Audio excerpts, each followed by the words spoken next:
Welcome back to Just Chattin'. And this is the series of videos we do on Thursday and Sunday evenings just for our own entertainment. So, for all you Audie fans, I can hear his bells jingling in the background, so he may show up to give us some company before we're done with this. But right now, he is on my bad list because I am filming this video with a new video light. And the reason for that is a bad cat decided that the old video light would make a great cat toy. Oh yeah, he chewed the daylights out of it. But of course, this is my cat and I know him. So when I buy these lights, I buy them two at a time. Use one, put the other one away. And naturally, when the other one is in use, I got to go buy another two because he could take this one down at any time. So I have foiled his schemes. But yeah, I am going to have to get more lights. Fortunately, they're not very expensive, and I do kind of feel sorry for the cat because we did have a cold snap here last week, and he didn't get his usual outdoor playtime, so he had to trash the house instead. Such is life when you're a little cat. All right, when we come back, we are going to get into the topic of this video, which is a little unusual for this channel, but you'll see when we get there.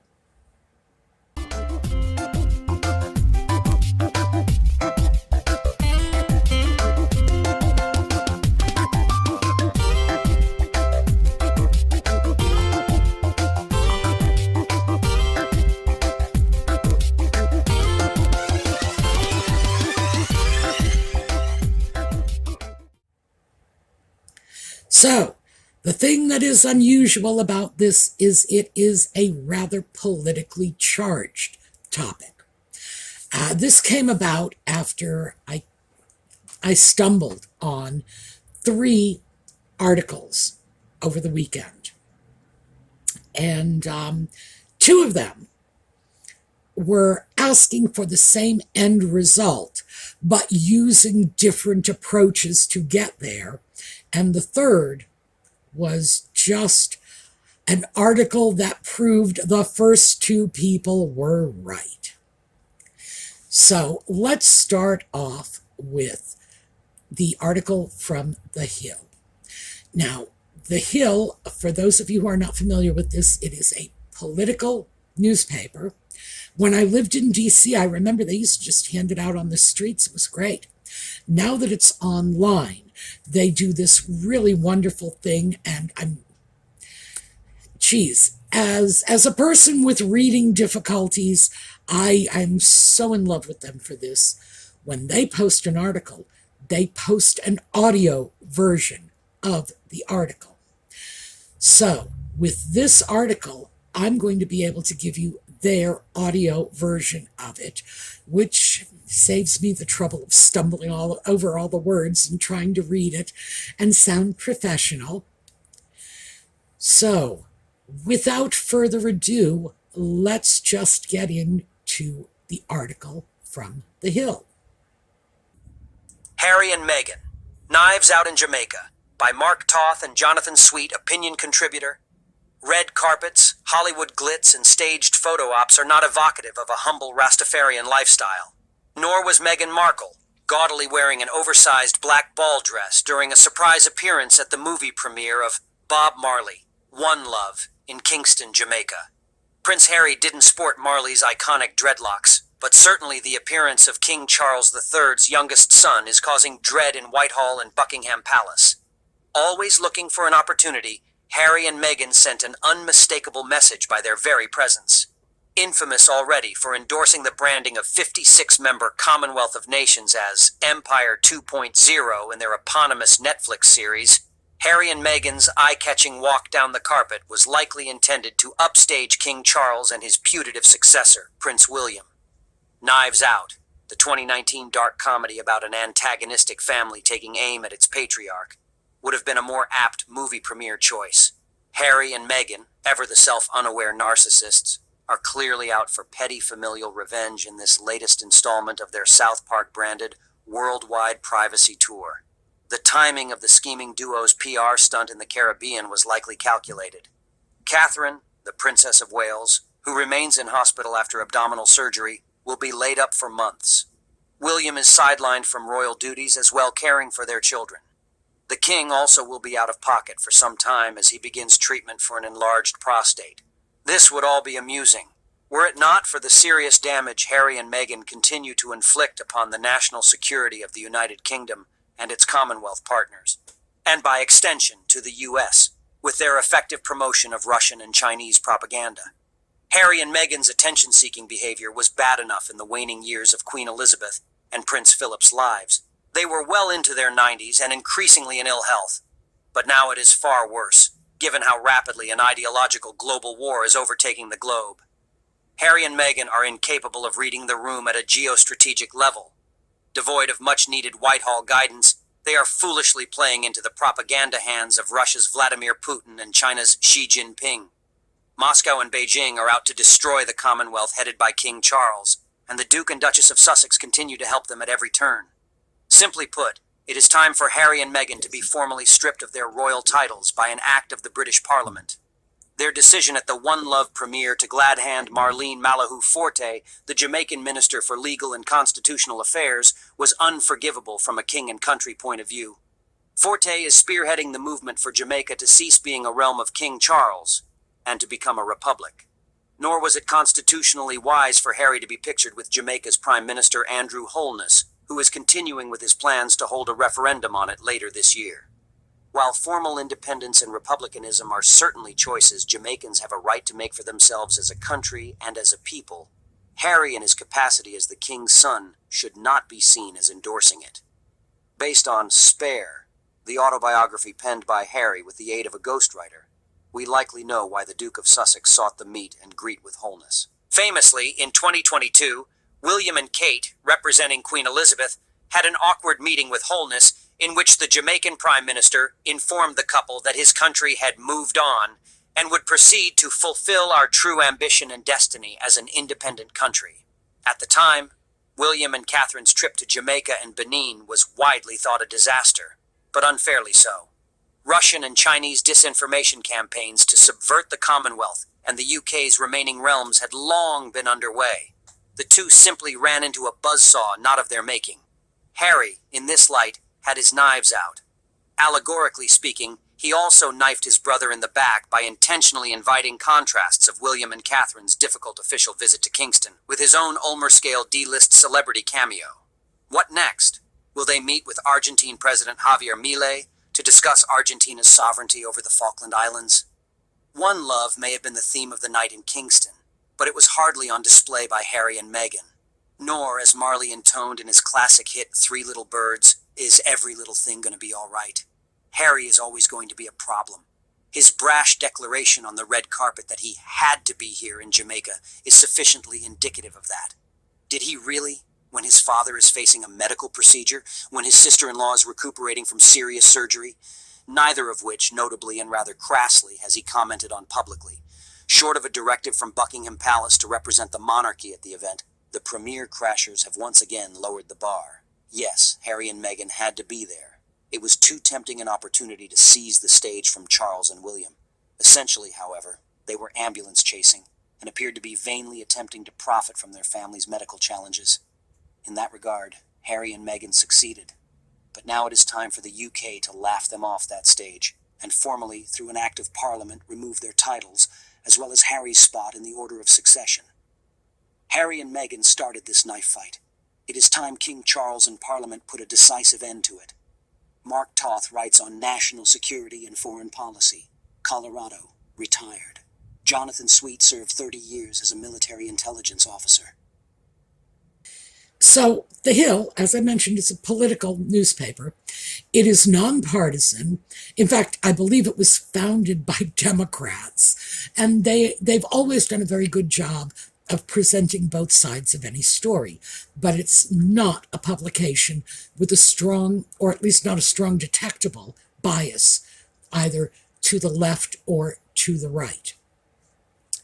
In a situation like this, that is somewhat important, because you want to know that your information is as objective as possible.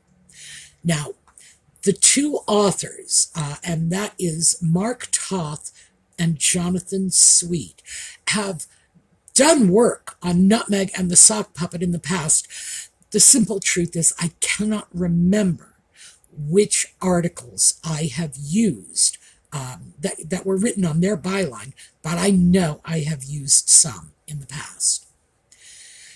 They are experts in their field, in diplomacy and geopolitical implications.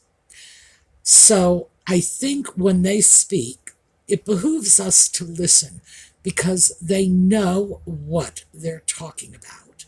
Having said that, I need to take a step in the other direction and say, well, if this is something you are seeing as like some sort of global conspiracy theory, I don't think that is what they are trying to convey.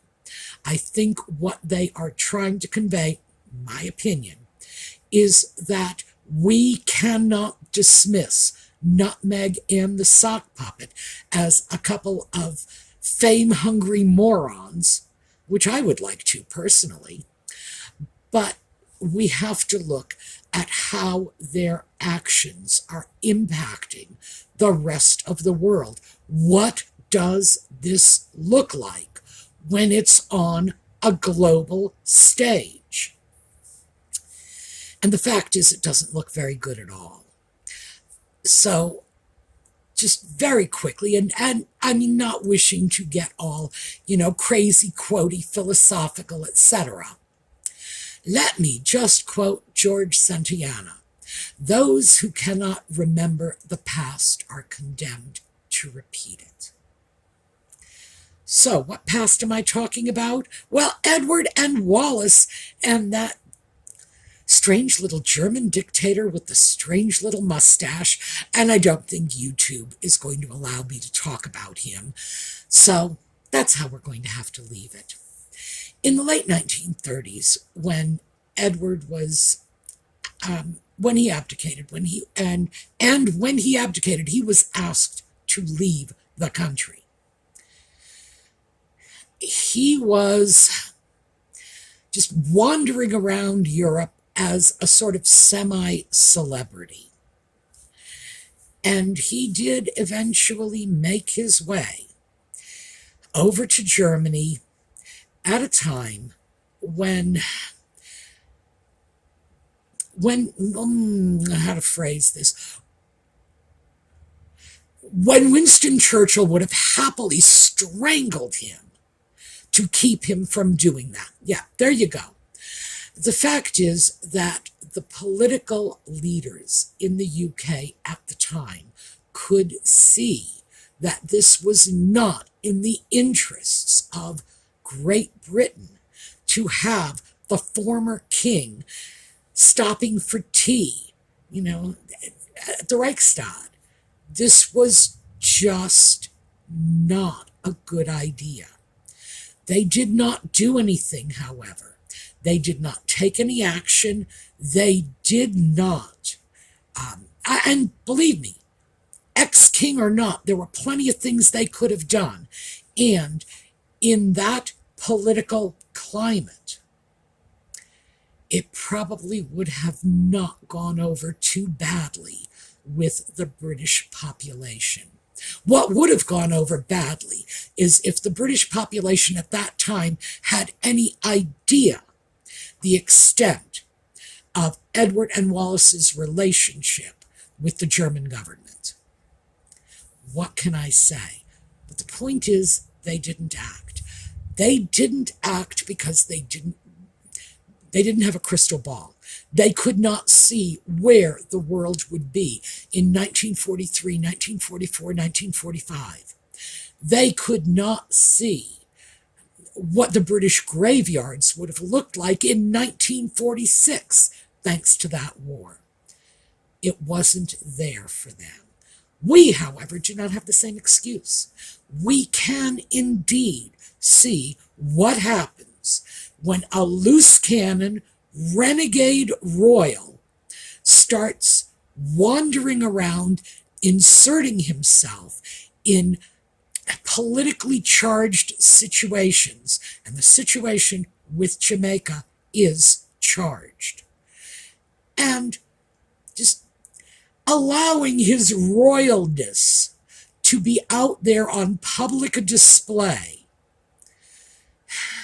which gives sort of a tacit endorsement of what's going on in Jamaica. Now, having said that, the Jamaican people are free to do whatever they want. They can vote to get rid of the monarchy. They can vote to leave the Commonwealth.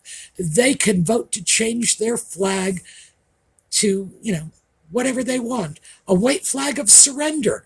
Who knows? Who cares? Their country. They can do as they please. It's just that simple. But when this is viewed globally by the world, and you have a Jamaican prime minister who is saying, we want to get rid of the monarchy, and you have the sock puppet and his, self-styled biracial wife going off to Jamaica and cozying up to the people who are putting these things in motion. First of all, it looks like there are major divisions in the British royal family, which there are.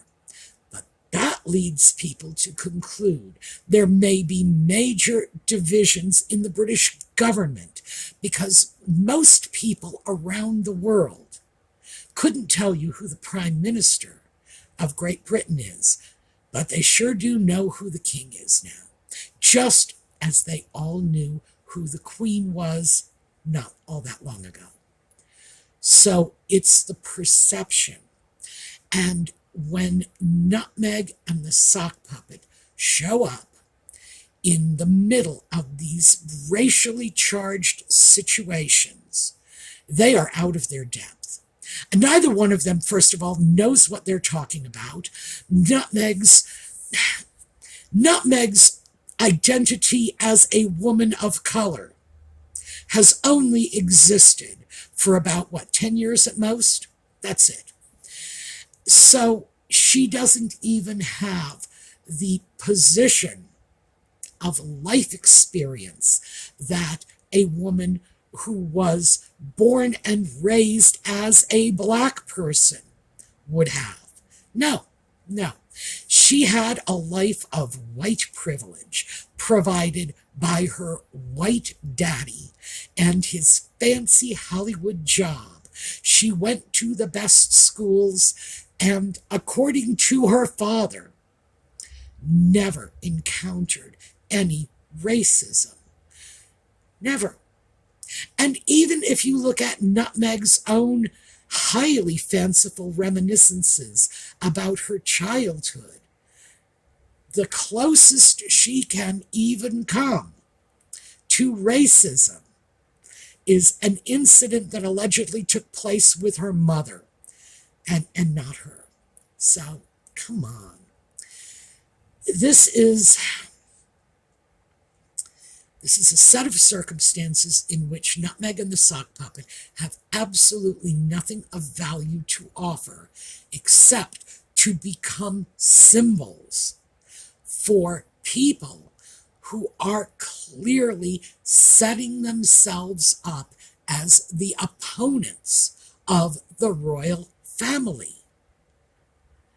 So, yeah, it doesn't surprise me that serious political analysts, one is a serious political analyst, the other is a retired military intelligence officer, would be saying, oh, they're going to get used by China, by Russia, by anyone who wishes to strike out at the West.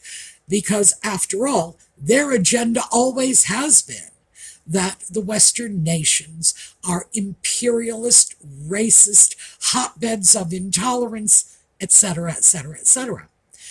So Nutmeg and the sock puppet are, I don't want to go so far as to say they're giving aid and succor to the enemy, but they're sure dancing close to that line. And are they allowing themselves to be used? Absolutely. Absolutely. Do they know they are being used? I don't think they know what time of day it is. I don't think either one of them have the normal intelligence of the bank teller or the bus driver you see every day of the week. No, no. So let's not get confused about their wealth and status somehow giving them intelligence. No. Compared to the average person, they're pretty slow-witted. Because let's face it, would the average person leave the British royal family? Just ask yourself that. Your dog would be smart enough to say, I'm staying here. The dinner is good in this big fancy house. They didn't even have the brains to do that. So they're not overbright people. Even if they did know the damage they were causing, the difficulty in dealing with this public presentation, I don't think they'd care. Are they getting their pictures in the front pages? Yes. And I think that's where their interest starts and finishes. Just what's in it for us today at this moment. Because I think their motivation in going to Jamaica was to make a counterpoint. I said this last week, to make a counterpoint to William and Catherine's visit. It's like, look how much more useful we can be with Nutmeg and her newfound biracial identity. We can do this, and they can't. We're better than they are. You should have us back. I think that's all they were trying to put out there. The problem is, I think this has backfired significantly because what people are seeing in this, what people are taking from this Jamaica visit is that Nutmeg and the sock puppet are trying to upstage William and Catherine. Now, I think they want to do that anyway.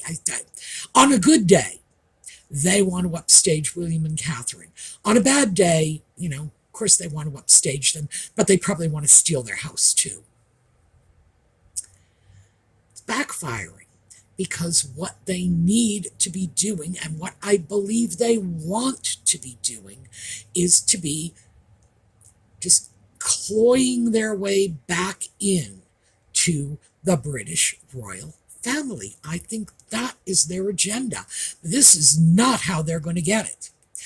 So this was dumb, just really dumb, because instead of showing Great Britain how badly they need these two young, free-spirited lovebirds.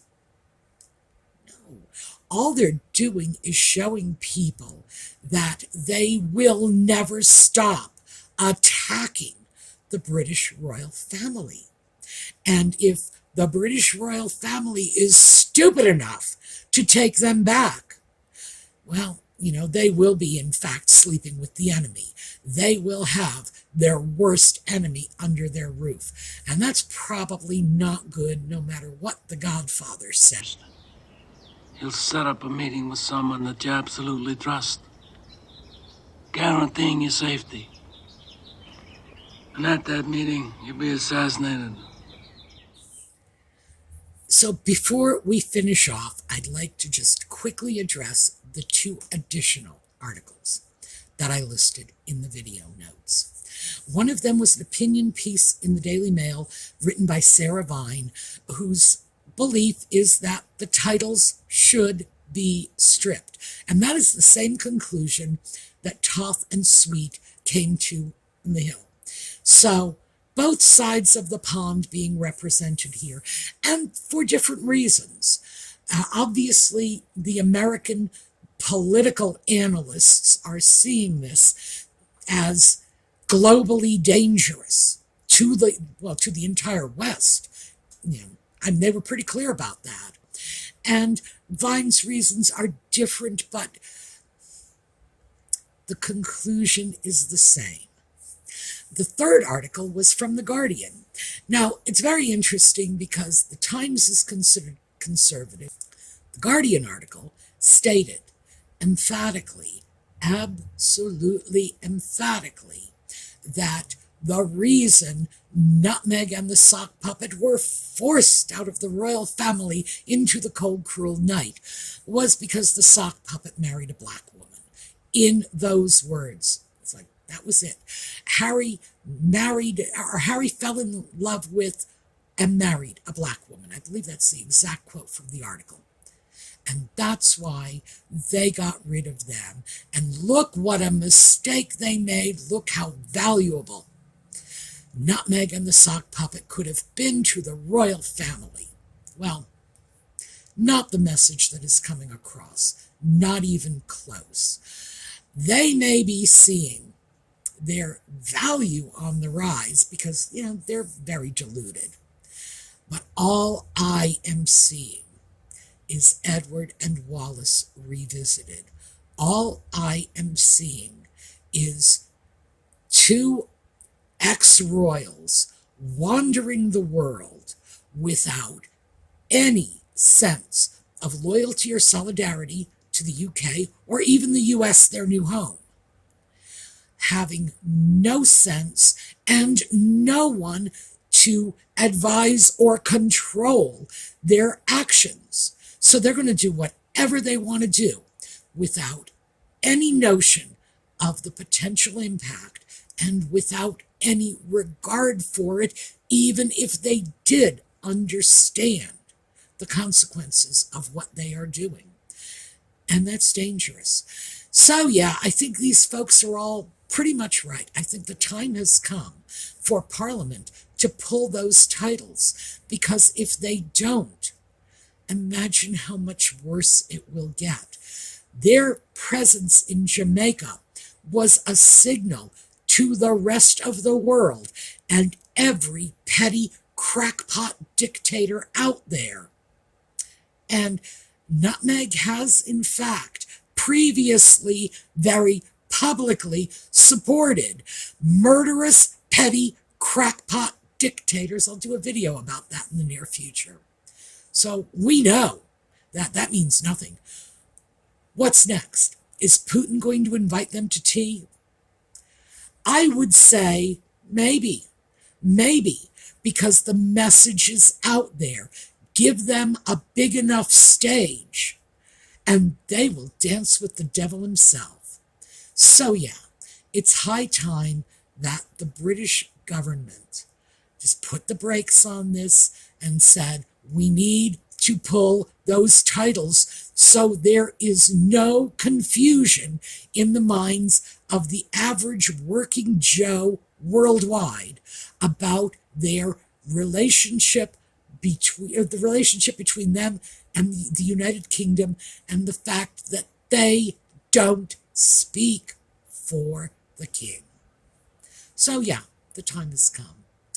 All right, that's what I have for you today. We're going to take a look at a slideshow on the way out. I will see you all next Thursday. And in the meantime, have a terrific day.